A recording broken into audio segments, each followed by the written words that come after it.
Jaki jest najrzadszy znany nam materiał we wszechświecie? Może to któryś z metali? Albo kamień?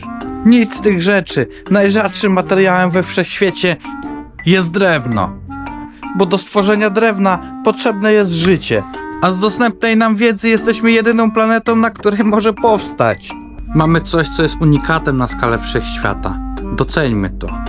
Na tym kanale zobaczysz, jakie cuda jestem w stanie z niego zrobić.